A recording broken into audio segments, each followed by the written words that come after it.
If you're a big-nosed Roman Grecian baddie, I'm going to give you my little hack of what I love to do when I'm highlighting my nose. Because our noses are beautiful, we just need to highlight them in specific ways, okay? Button noses need one certain way, angular noses need another. You cannot use the same thing for both. They are two beautiful features that require two separate techniques, okay? So no, your nose is not hard to contour or highlight, you just don't know what to do yet. So we can get into proper contouring in a separate video, but today we're just going to focus on highlighting. I'm going to show you with my new NARS Light Reflecting Illuminizing Stick in Electra. Yes, my nose is big. I've contoured it and powdered it, and it's a whole system we've got going on here, okay? But in terms of highlighting, this is something that I always do on myself, and I'll do it in like different colors, different types of shimmers, highlighters, whatever. So you're going to take your highlighter, and I'm going to pick it up in a little brush. And the thing with angular noses is we tend to have more of like a bump here, right? So what you want to do is you want to highlight the points you want to bring forward, especially for like photography and things like that.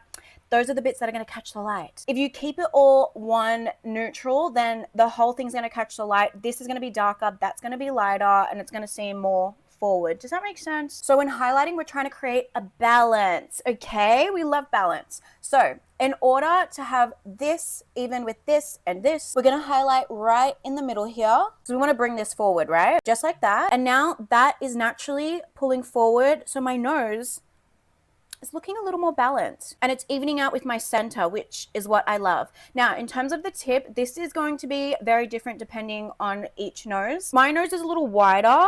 You can't see it now because I am a king at contouring. I like to lift my tip, and you can see this more when I take photos as well because the highlighter points are getting taken on the flash. I'm flatter here, so if I highlight this flat section, it's gonna look big, okay? Because the flat section is pulling forward. I don't want it to look flat. I want it to look cute and lifted. So I'm gonna highlight almost like more towards the bottom here of this angle, and that's gonna lift. If you're doing this step, you only do a tiny bit, okay? Because we don't want that to be a focus, or at least I don't. So I just do a tiny bit on the base here, and it just lifts it. And then to contrast that and really make it pop, I'm gonna mattify right on top of it like that. You can even bake it and then just kind of like dust it off. Now we have a nice lifted, balanced nose. You're welcome. So remember, everyone's features are so incredibly beautiful, but you need different techniques for different features, or it's just never going to work. You're always going to feel like techniques don't work for your face, when in fact that's not true. You just need the right technique.